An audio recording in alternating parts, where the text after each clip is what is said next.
السلام علیکم. اردو کی کلاس ہے 10th میں. ہماری مال گودام روڈ نظم ہم کر رہے ہیں. چونکہ ہماری نظم مکمل ہو گئی ہے تو آج ہم اس کی ایکسرسائز سالو کریں گے. پہلا سوال ہے, شاعر کس سڑک کو بے مثال کہہ رہا ہے؟ شاعر جیسے کہ نام سے شو ہو رہا ہے اس نظم کی, مال گودام روڈ. ٹھیک ہے, کہ شاعر مال گودام روڈ کو بے مثال کہہ رہا ہے. شاعر کے مطابق اس سڑک جیسی کوئی اور سڑک نہیں ہے.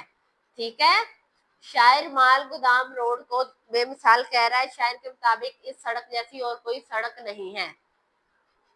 مذکورہ سڑک پر گھوڑوں پر کیا بیتی؟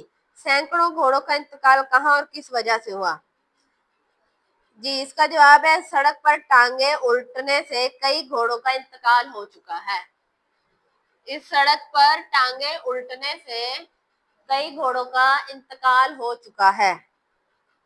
سڑک پر چلنے والی کن سواریوں کا حلیہ بگڑ جاتا؟ سڑک پر چلنے والی سواریاں مثلا ٹانگیں, جیپیں, ریڑیوں, سائیکلوں کا حلیہ بگڑ جاتا. سڑک پر چلنے والے ٹانگیں, جیپوں, ریڑیوں اور سائیکلوں کا حلیہ بگڑ جاتا. سڑک پر جسے جانا پڑے اس کا کیا انجام ہوتا ہے؟ سڑک پر جسے جانے کا اتفاق ہو اس کے لوٹ کر آنے کا سوال ہی پیدا نہیں ہوتا.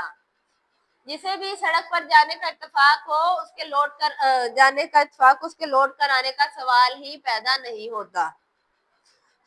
نظم کے آخری شعر میں شاعر نے کسے توجہ دلائی ہے؟ آخری شعر میں حکومت کو اپنے وظیفے اور سڑک کی بدحالی کی طرف توجہ دلائی ہے. نظم میں مثال, انتقال, حال, شغال, وصال ہم الفاظ ہیں. ایسے الفاظ کو کیا کہتے ہیں؟ ہم قافیہ کہتے ہیں. ہم قافیہ. درست جواب کا انتخاب کریں. شاعر کی پیش نظر نظم لکھنے کا کیا مقصد تھا؟ طنز برائے اصلاح. طنز کیا ہے تاکہ اصلاح ہو. یہ نظم کس شاعر نے لکھی ہے؟ محمود سرحدی نے. جو شخص اس سڑک پر گیا تھا پھر کبھی لوٹ کر نہ آیا. یہ نظم کس مجموعے سے لی گئی ہے؟ اندیشہ شہر سے. شاعر نے کس سڑک کا مضحکہ اڑایا ہے؟ مال گودام روڈ کا.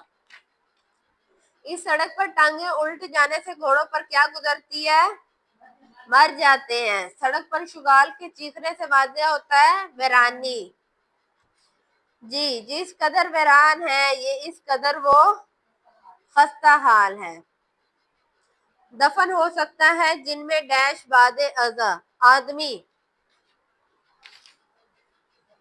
ڈیش جاتے ہیں ریڑے, لڑک جاتی ہیں جیپیں, ڈگمگا جاتے ہیں ریڑے. اس پہ جانے کا کبھی ہوتا جس کو اتفاق, سوتا رہتا ہوں کب میرے وظیفے کی طرح. جی, اس نظم کا خلاصہ اور مرکزی خیال لکھیں. آپ کو پیپر میں کسی بھی نظم کا خلاصہ اور مرکزی خیال میں چوائس آئے گی تو آپ نے لکھنا ہے کہ آپ نے اس کا خلاصہ کرنا ہے یا مرکزی خیال. مرکزی خیال, اچھا اگر آپ لکھ رہے ہیں خلاصہ یا مرکزی خیال تو اس میں کوئی تبدیلی نہ ہو, یہ جو کا تو آئے. ٹھیک ہے, اس کا مرکزی خیال پڑھتے ہیں. سب سے پہلے آپ نے نظم کا نام لکھنا ہے, پھر شاعر کا نام لکھنا ہے. 1 نمبر کا یہ شاعر کا نام ہے, باقی 4 نمبر میں مرزا محمود سرحدی پشاور کی مال گودام روڈ کی خستہ حالی کا تذکرہ کرتے ہیں. یہ سڑک تباہ حالی کا شکار ہو کر دوسروں کے لیے خطرے کا سامان بن چکی ہے. عوام سخت پریشان ہے, دیکھیں حکمران کب اس کی مرمت کی طرف توجہ دیتے ہیں. ٹھیک ہے, یہ اس کا مرکزی خیال تھا. آج ہماری یہ نظم ختم ہو گئی ہے. کل ہم نئی نظم کے ساتھ, نئی غزل کے ساتھ آئیں گے. اللہ حافظ.